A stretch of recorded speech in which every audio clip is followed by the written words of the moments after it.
Hi friends, പുതിയൊരു വ്ളോഗിലേക്ക് എല്ലാവർക്കും സ്വാഗതം. അപ്പോൾ കഴിഞ്ഞ റെസിപ്പീസ് എല്ലാം നിങ്ങൾക്ക് ഇഷ്ടമായെന്ന് വിശ്വസിക്കുന്നു. ഒരു പഞ്ഞി പോലുള്ളൊരു ഹലുവയായിട്ടാണ്. അപ്പോൾ നമുക്കതൊന്ന് കണ്ടു നോക്കാം. 4 ബ്രെഡ് അരച്ചിട്ടുണ്ട്, അത് 1 കപ്പ് വേണം. ഏത്തപ്പഴം അരച്ചത് 1 കപ്പ്. മുന്തിരിയും ഏലക്കയും വേണം. പഞ്ചസാര 1/2 കപ്പ് വേണം.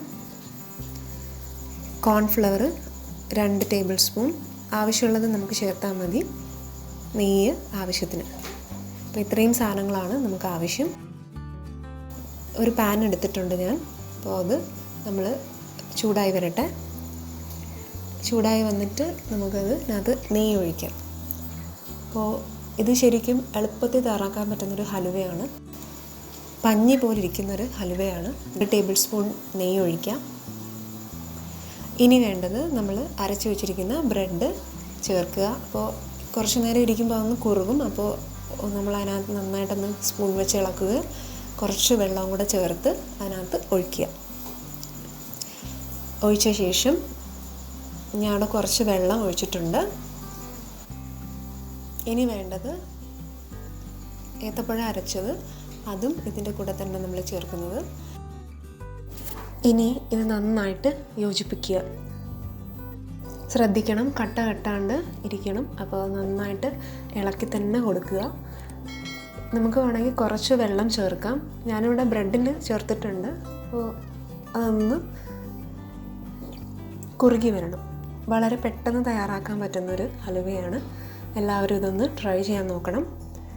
2-3 ചേരുവകൾ മാത്രമല്ലേ ഉള്ളൂ. നമ്മുടെ വീട്ടിൽ എന്നും ഒരുവിധം വീടുകളിലൊക്കെ കാണുന്നതാണ് ഈ ബ്രെഡ്, ഏത്തപ്പഴം, ഇതൊക്കെ. അപ്പോൾ പഞ്ഞി പോലെ ഇരിക്കും. ഇത് ഉണ്ടാക്കി നോക്കുമ്പോൾ അറിയാം.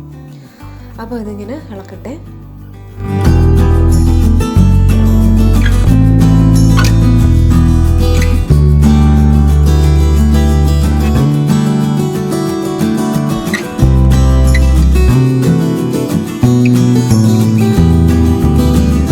ആദ്യം 1 ടേബിൾ സ്പൂൺ നെയ്യ് ചേർത്തു.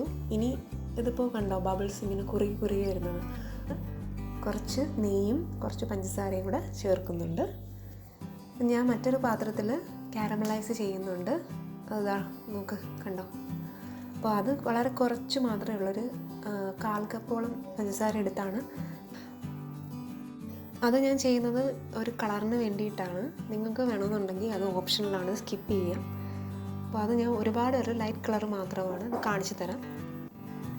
ഈ ഒരു സ്റ്റേജ് വരുമ്പോൾ നമ്മൾ ആ കാരമലൈസ് നമുക്ക് റെഡിയാക്കി വെച്ചിട്ടുണ്ടായിരിക്കണം. അതിനകത്ത് കാരമലൈസ് യോജിപ്പിക്കുകയാണ്. നല്ലൊരു ക്രീമി ടെക്സ്ചർ വരുമ്പോഴത്തേക്കും നമ്മൾ കാരമലൈസ് അതിനകത്ത് യോജിപ്പിക്കണം. ഇതാ ഇപ്പോൾ അത് ക്രീമി ടെക്സ്ചർ ആയി കഴിഞ്ഞിട്ടുണ്ട്.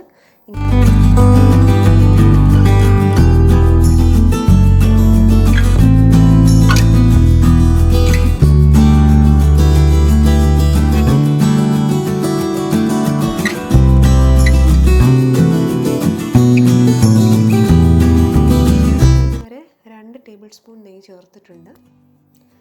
അപ്പോൾ ഇതാ കണ്ടോ ഈ ഒരു പാകം. ഇതിപ്പോൾ നമുക്കെല്ലാവരും കണ്ടൻസ് മിൽക്കിൻ്റെയൊക്കെ ആ ഒരു ടെക്സ്ചറല്ല കിട്ടിയേക്കുന്നത്. പക്ഷേ ഇതല്ല, നമുക്ക് അലുവയായിട്ട് വരണമെന്നുണ്ടെങ്കിൽ കുറച്ചും കൂടെ ഇളക്കണം. ഇനി നമുക്ക് കോൺഫ്ലവർ കുറച്ച് ചേർക്കാം. അപ്പോൾ ഞാൻ ഇവിടെ 1 ടേബിൾ സ്പൂൺ കോൺഫ്ലവറാണ് ചേർക്കുന്നത്. ഒരുപാട് ചേർക്കരുത്, ഭയങ്കര കട്ടിയായി പോവും. ഒരുപാട് ചേർക്കരുത്. 1 ടീസ്പൂൺ, ഈ ഒരു അളവിന് 1 ടേബിൾ സ്പൂൺ മതി.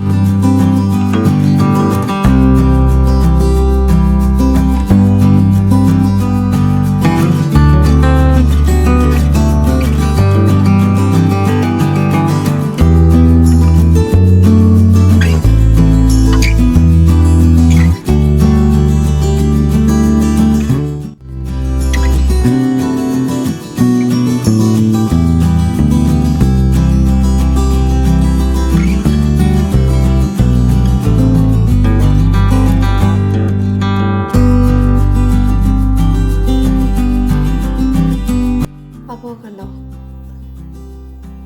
അപ്പോൾ ഈ ഒരു ടെക്സ്ചറിലാണ് കിട്ടുന്നത്. സോഫ്റ്റ് ആയിട്ടുള്ള ഒരു അലുവയാണ്. നമുക്ക് വീട്ടിലിനി തയ്യാറാക്കാം എളുപ്പത്തിൽ. മറ്റൊരു പാത്രത്തിലോട്ട് ഞാൻ മാറ്റിയിട്ടുണ്ട്. കണ്ടോ, നല്ല ചൂട്, നല്ല തിരുനെൽവേലി ഹലുവ പോലൊക്കെ നല്ല സോഫ്റ്റായിട്ടിരിക്കുകയാണ്. എല്ലാവരും ട്രൈ ചെയ്യണം, കമൻറ്റ് ചെയ്യണം, പിന്നെ ലൈക്ക് ചെയ്യണം.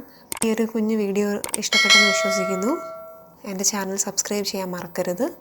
മറ്റൊരു നല്ല വീഡിയോയുമായിട്ട് വീണ്ടും കാണാം. എല്ലാവരും സുരക്ഷിതമായിട്ടിരിക്കുക. Thank you.